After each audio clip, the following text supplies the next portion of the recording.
Hey, what's up, everyone? Um, the most important question you should ask yourself right now, right this minute, right this second is, am I currently in a state of more negative thinking, or am I currently in a state of more positive thinking? In other words, am I currently leaning towards thinking in a way that isn't helping my life, isn't serving my life? I got a question from one of my clients who I was working with a couple of days ago asking, hey, isn't it wrong to constantly try to keep thinking positively and ignoring? And I explained to him it's not about positive and negative thinking. It's about what are the thoughts that are you thinking thoughts and beliefs that serve you, that help your life, that improve your life, that improve your experience on this planet, that strengthen you? Or are you thinking thoughts and beliefs that do the opposite, that are making your life experience more difficult, that are making the life experience of the people around you more miserable? Okay, so it's not about positive and negative. We just word it that way sometimes because it's just a matter of semantics, but it's about what serves you. Are you having beliefs that serve you? Sometimes you can have beliefs and thoughts that may seem like they're negative, but they actually serve you. Like if you maybe, as an example, think of yourself like, oh, I'm a lazy person. That thought could maybe be driving you to stop being lazy and to actually get out there and work. That's just an example. So the most important question you should ask yourself right now is, where am I sitting? Am I currently more conditioned to be conditioned means, am I in the habit right now of seeing everything, more negatively? Like, oh, I'm getting old, my life sucks, I'll never be finding a relationship, my work, that sort of worldview mindset. Are you more leaning towards that, or are you more leaning towards the opposite, where yes, there is difficulty, there's hard things in life. Life isn't just a magical fairy tale ride. It's difficult, but are you able to engage with those difficulties? That's what this is all about in the end, is how capable are you of engaging with what life throws at your way, and focusing on what serves you, the people, foods, as we always talk about. So that's question number one. Where are you currently? Now, this is very much linked, the way we feel, basically how we feel about things, how we think is linked to triggers how we feel. So if we're worrying constantly, right? Worrying, that's really what it's all about. If we're worrying mentally, like our life view, the thoughts we're having are causing us to worry, now we're going to feel worse.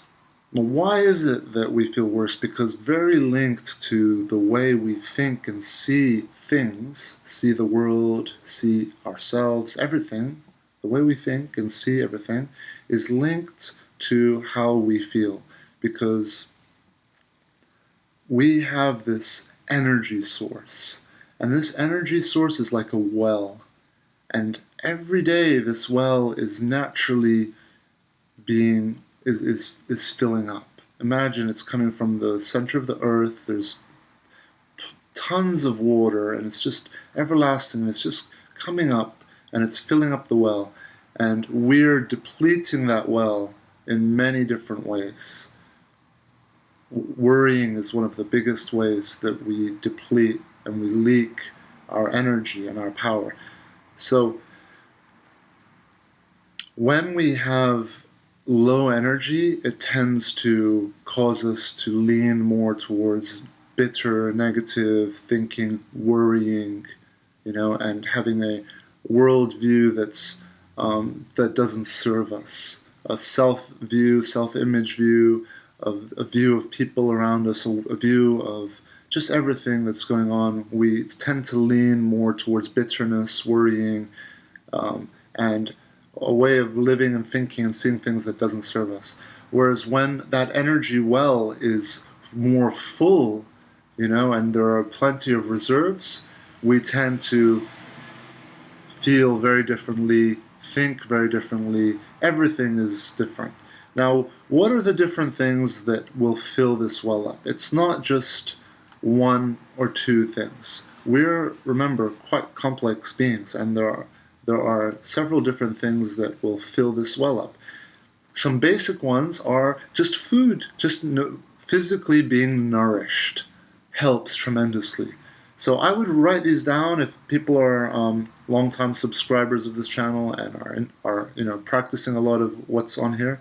Write these things down, because for a lot of us, we're actually feel like shit because we aren't physically nourished. We just need a drink of water. We need to drink some tea. We need to be eating the right foods, because being physically nourished is huge. All right, this is a body in front of you, and this body, like a car, like any type of vehicle or organism, the better you nourish it, the more energy it's going to have. The more energy you're going to have, the happier you're going to feel.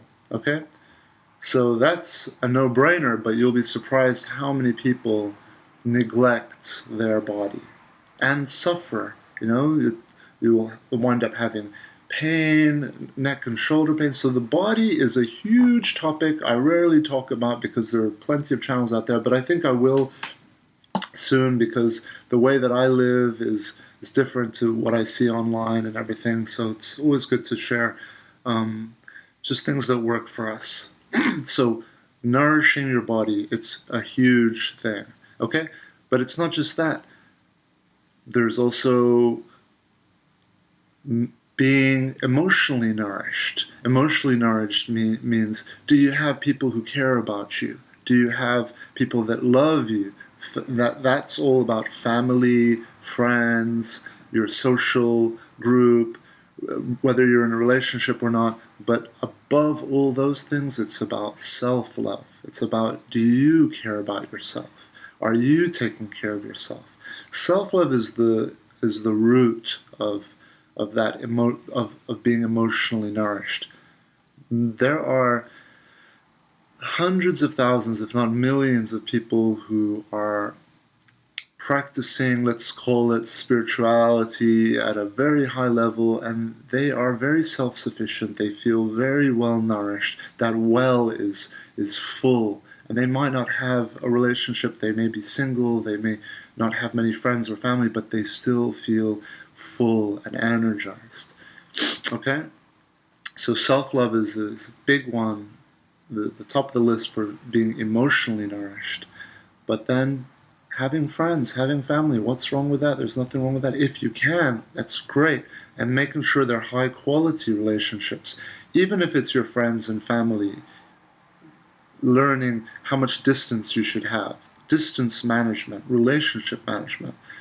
What that means is, if you see someone once a week and let's say everything is great, well, excellent. And then if you start seeing them twice a week, but then you start having fights with them or there's some irritation, well, then go back to once a week. It could be that some people you can see every day and be fine. Some people you'll need to see once a month. And it could be members of your family, and there's nothing wrong with that.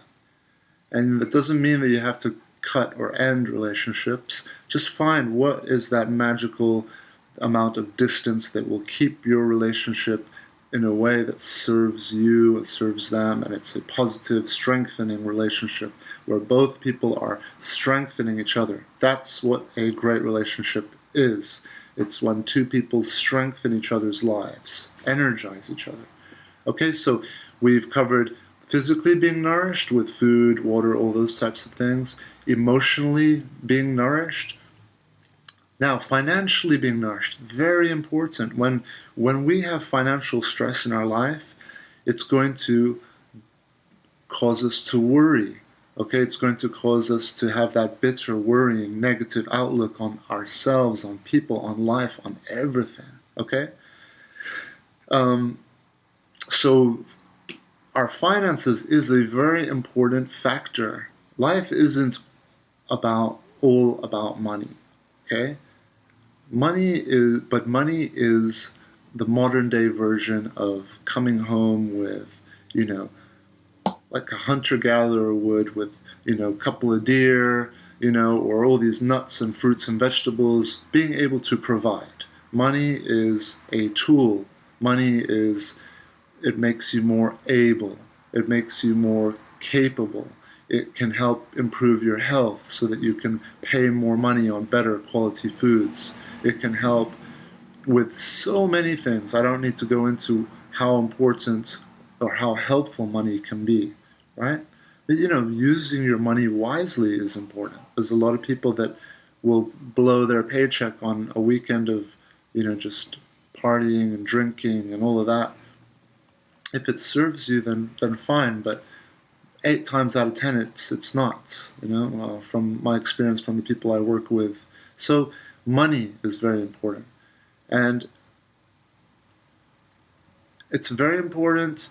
I'm going to come to the end, when I come to the end of this list, of how not to deplete these resources, because that well of wholeness that I'm talking about, it's very important to have a buffer zone. It's kind of like if any of you guys were into Star Trek or a sci-fi, you see the spaceships have like a shield around them, and as they're taking shots, the shield goes down, but the shield keeps growing back up. So it's like you'll take hits, but the shield's always growing. That well is always slowly but daily, consistently, it's just filling itself up.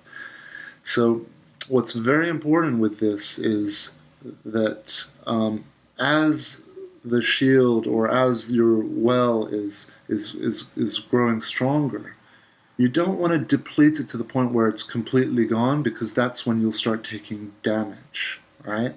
And when you take damage, when the ship, let's say that shields are down and it takes a torpedo and it actually takes damage, well, that damage, it will heal as well.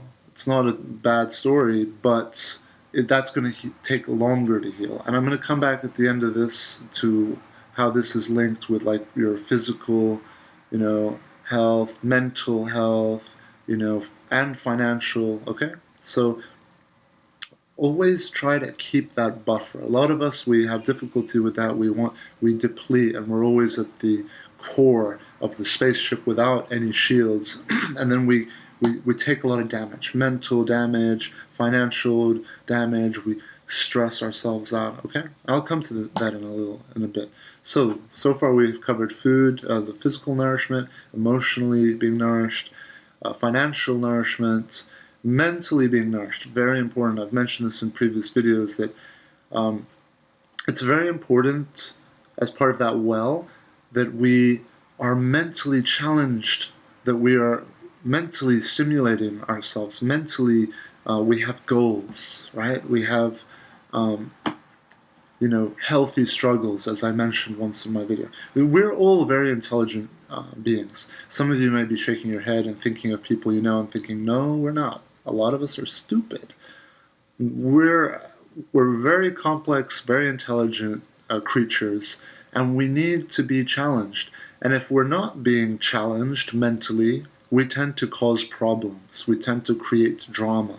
We tend to divert our intellect into stupid things, right? It's like huskies, or certain animals, or certain dogs, they suggest don't just get one, get a pair of them, because, for example, with huskies, they're very intelligent dogs, and they need to be constantly stimulated. So you get two, and then they play with each other. But if you get one, and if you're not doing a good enough job of challenging this dog mentally, taking it out for runs and so on and so forth, then that dog is going to become mischievous. It's going to start tearing up furniture, playing games with you, stealing things, hiding things. Okay, it's the same with humans. So being mentally challenged, mentally nourished is a very important factor in that feeling of wholeness, in making your inner power well, full. And why is that important? Because it's linked to feeling good. It's linked to having positive, or healthy, good thoughts about seeing the world in a way that actually helps you. All right, so that is mentally being nourished. Okay, and finally on this list, I'm going to talk about protecting your that power. Protecting that power. I've done videos on how to protect your power. Now, once you've, let's say, cultivated power by nourishing your body, let's say once you've cultivated power by practicing self-love, by being great enough to create like a great social group, family, friends, even if it's 1 or 2 people, that's fine. Let's say you've done all those great steps and you are financially taking care of yourself and you have like some savings, some buffer, that you're mentally challenging yourself well, you have goals, you're involved with a great job that stimulates you.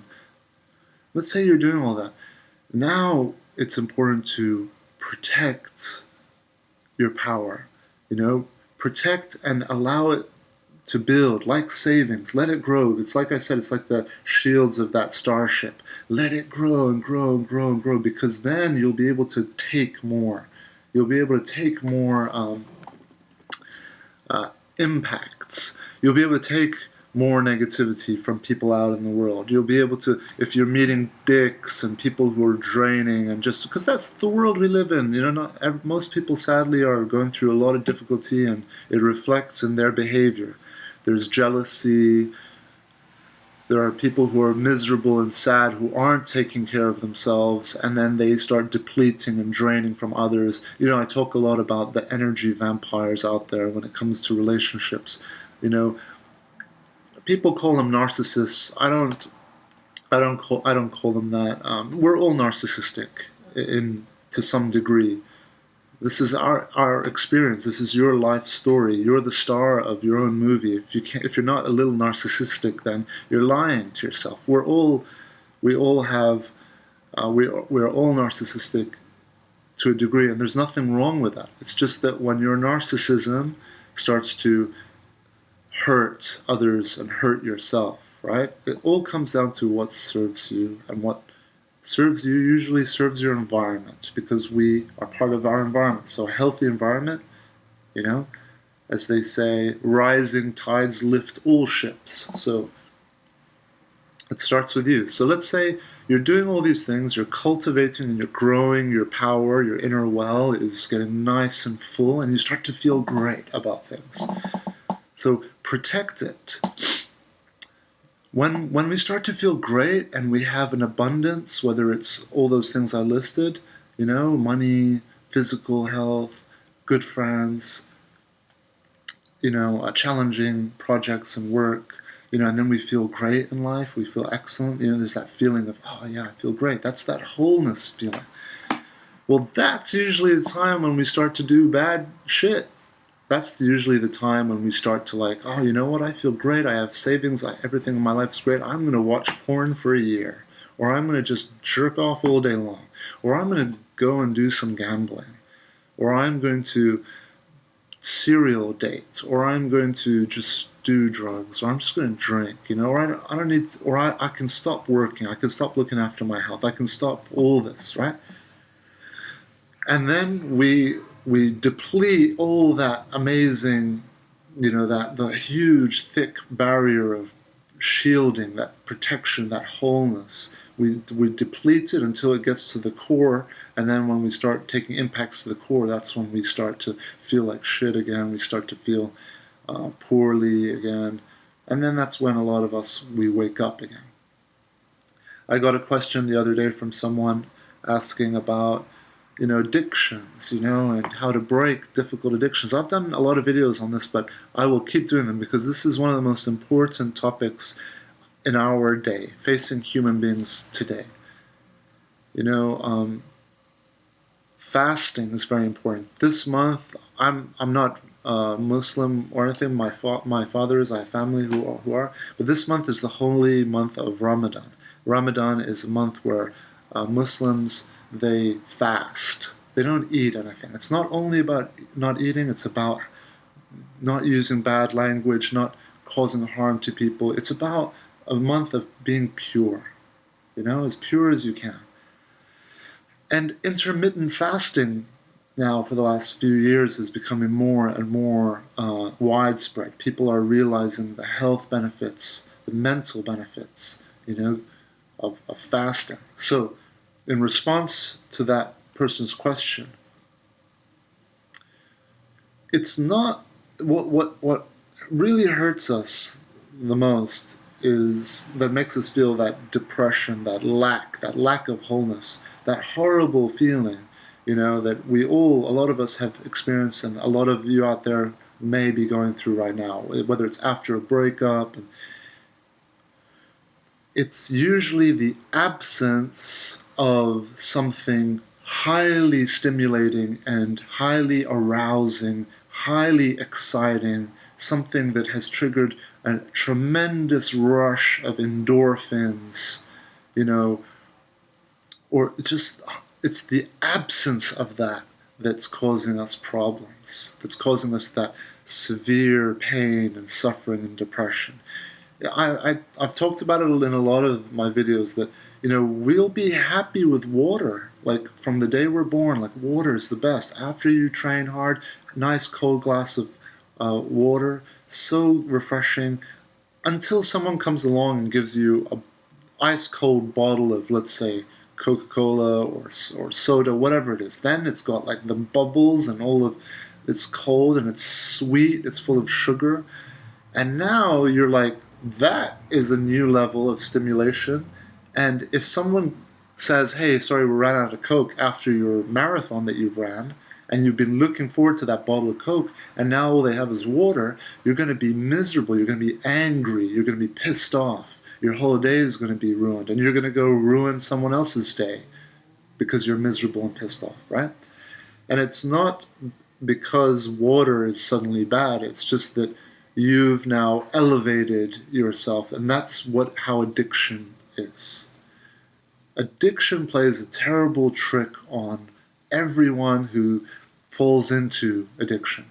And the trick is that it makes you believe that there is an end result, an end goal, when in fact there isn't. The only end that you'll have with addiction is so much suffering where you'll have to go into a state of fasting, where you're going to have to go into rehab, where they're going to take away all your phones, all of everything from you, and you're literally going to be just you. It's just another form of meditation. That's what meditating is. Meditating is getting rid of everything and training yourself. It's fasting. And fasting is so important in training yourself to stay away from the things that are going to drain the power that you've been cultivating through all the things I mentioned earlier.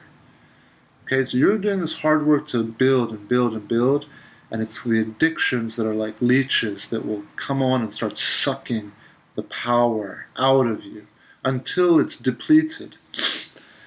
It's very similar to an itch. Like, you'll have addictions are like itches. What is an itch? Usually itches are like bacteria or something, that's feeding on, exposed, damaged skin, yeah? And why does it itch? It itches so that bacteria can get under your nails and it will spread to other parts of your body. It's like an addiction. That's how addictions also spread. They're almost like living organisms. It's like a part of your mind that is alive, that is toxic.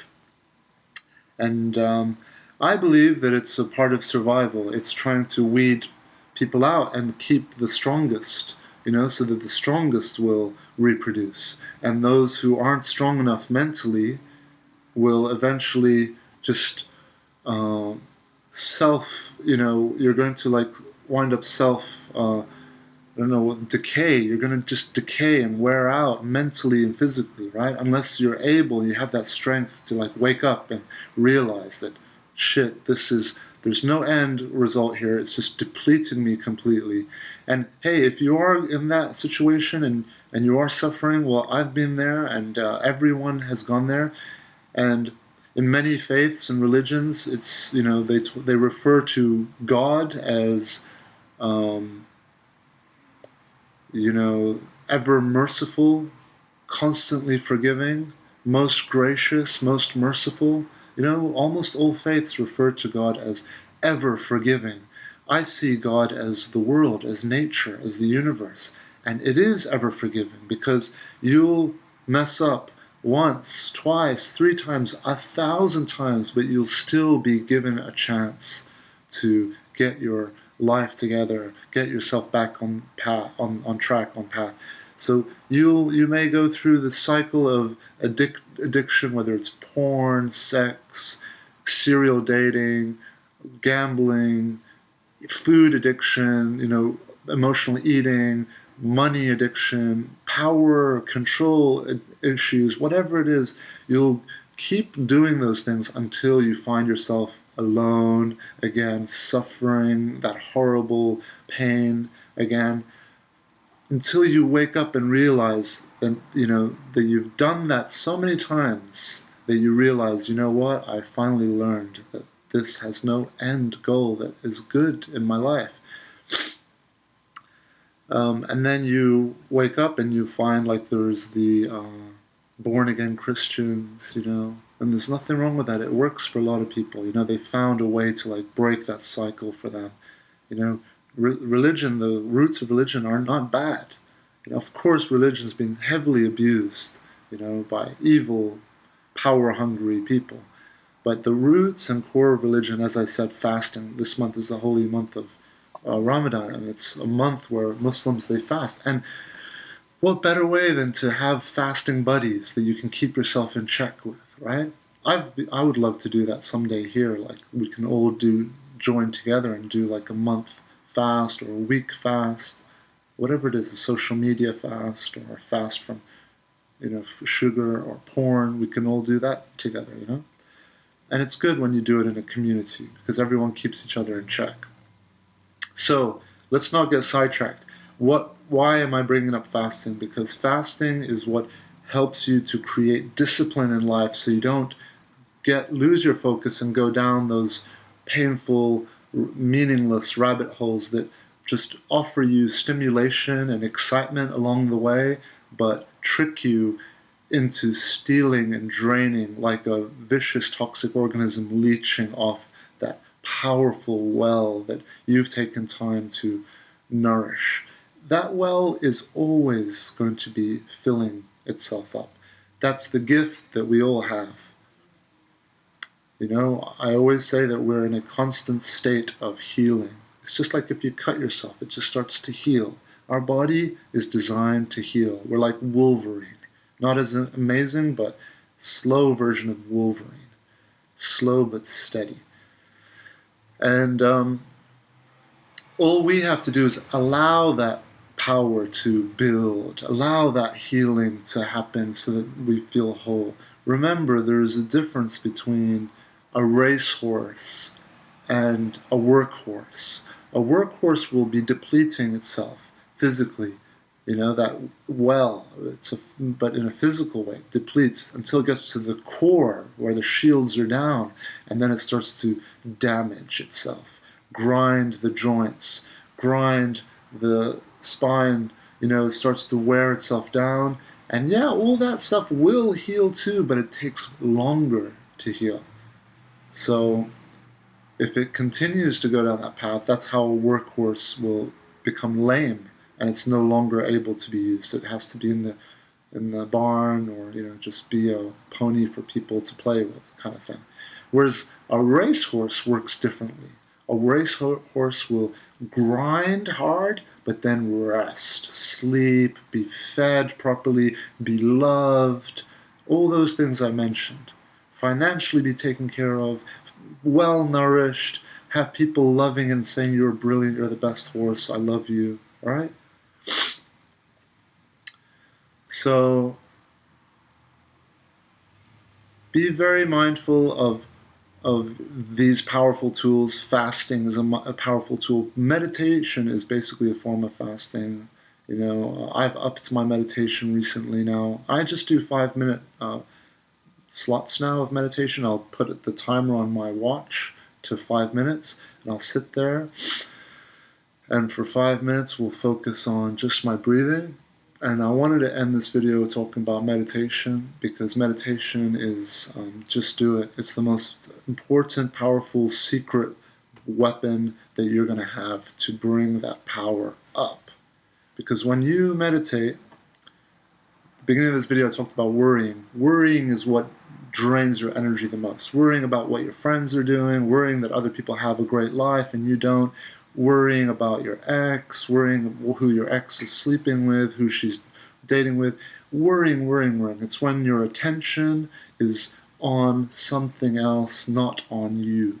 When you're checking your ex's Instagram, when you're checking, other people's Instagram, and your attention is in powering, you're diverting all that power, and you're building someone else up. What happens if you like someone's Instagram and you're making them powerful, aren't you? You should be diverting that power into your own life. Make yourself powerful. And when you make yourself powerful, then you're going to do things. You're going to create, you're going to draw, you're going to create businesses, you're going to write music. Rather than just dating and whatever it is, where it's just, drinking or gambling.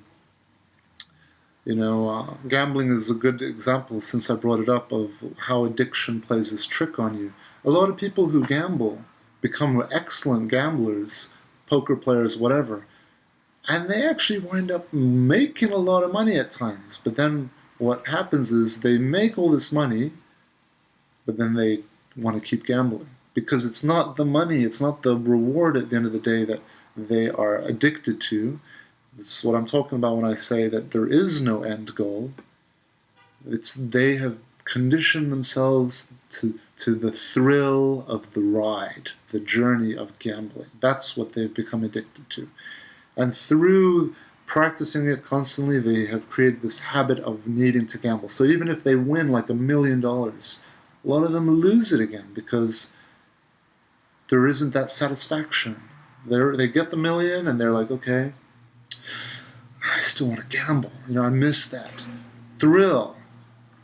And it's the same with serial dating. It's the same with porn. It's the same with everything. You become addicted to the process. It's not even about, with serial dating, people become addicted to just the thrill of meeting someone new and then sleeping with them and then on to the next. And then you make it a lot more difficult for yourself to actually get into a great relationship when that person comes along. You'll just be in the habit of serial dating, just like gambling. So fasting, meditation, it really is a secret weapon. You can push it as many times as you want every day. I'm doing 5-minute meditations now, and I'll do them as much as I can throughout the day. I'm going to do one after this video just to re-energize, re-power myself up, and then look at that that power source. That is your engine in life. That is your power. That's your power. So make sure that's strong. And when it's strong, that's when we usually tend to think in a more positive way. We're able to handle negativity much, it kind of just flies off us, because we have that thick barrier, those reserves, that shield, so we can handle a lot more. Okay, but just grow it. Okay, I want to wrap this video up with a couple of side notes for anyone who's into training and, sports or anything like that. And men also, for men, when it comes to sex, this is important that, if you're constant, it's the same principle works with training. As I mentioned, the workhorse, if you're training hard jiu-jitsu or MMA or weightlifting or whatever, you want that recovery before you train again. You don't ever want to overtrain so that you start to damage things. And a lot of people overtrain. A lot of people in MMA and fighting, there's still a lot of uneducated people still today. They think, oh no, you got to train, but they don't realize they've depleted themselves. They haven't allowed that barrier to like recharge. That's how I've been doing it for the last 10 years of training. I wait until that barrier comes up, then I train hard. But I never train into that core where I will be grinding my knees. And with sex, it's the same. With men, I can at least tell you that we have testosterone, and testosterone is very important for men, not just for sex, but it just helps with our muscles. It just re-energizes, it restores, it heals our body, our muscles, our joints, everything. Testosterone is super important for us, and you can deplete your testosterone too. Okay, so be mindful. You don't want to be jerking it off. You don't want to over hitting the porn. You don't, with porn, you don't want to like keep needing more and more stimulation. Like, oh, okay, first time you watch porn, you're like, oh my God, this is amazing. And then, boom, you jerk off for 5 minutes, the end. Great. Now there's people that they need more crazy porn, and they'll be jerking off for an hour, and then when they're actually faced with, real sex, they'll have problems either with not being able to get hard, or not being able to like deliver, or a lot of people out there find that they just are enjoying the stimulation, So it's a deep, deep topic, and I hope that I've covered like some important things here. So remember, the most important question to ask yourself is, where are you sitting right now? Where are you? And how you're seeing the world and how you're thinking. And remember, that's just the leaf, the stem coming out of the ground, how you're thinking, how you believe things, how your belief system is. But under that leaf, the roots are what I've just described. All those things. So anyway, thanks to everyone out there who's subscribed to this channel. Thank you for patiently waiting for new videos. I've been very busy coaching people privately. That's what I do now a lot. Every day I try to focus on just not more than 2 sessions a day. I do all my sessions, most of my sessions now, by Skype phone call. I do 1-hour sessions. But I also have other options, like I do messaging only sessions as well. And it's been very educational. I've learned a lot, and I'm going to continue to share everything that I learn and I have learned on these videos. Just at the end of the day, meditate. Meditate more. It's very important. Even if it's just 5 minutes, go do it now. Okay, it's going to be hard at first. You're going to sit there and you're going to try to focus on your breathing, and you're going to find that every second or every other second, your mind's going on to other things. Like, oh, I'm worried about my money, or I'm worried about my job, or I'm worried about my relationship, or this and that. That's fine. Keep meditating. You're going to find that the more and more you meditate, you're going to create little spaces where you're not going to think about anything. And that's like meditation muscles. Those spaces that you create, that's like your muscles that you start at the gym, and it's hard, isn't it? It's the same with meditating. But the more and more you meditate, the more powerful you're going to become in life. And you're going to think, well, hey, what about people like Donald Trump? They're powerful, or all these other people, they're so powerful, they don't meditate. Well, yeah, they actually do meditate. Their meditation is playing golf, bringing their focus onto a ball. Their meditation is different. They're all meditating. Everyone's meditating in a different way. But the most powerful form of meditation, more powerful than golf, more powerful than rock climbing, more powerful than going for a walk, is when you sit there and you focus on, just feel this area around your nose, feel that air against your skin, feel it coming in, feel it coming out, and that's how you're going to enjoy water again.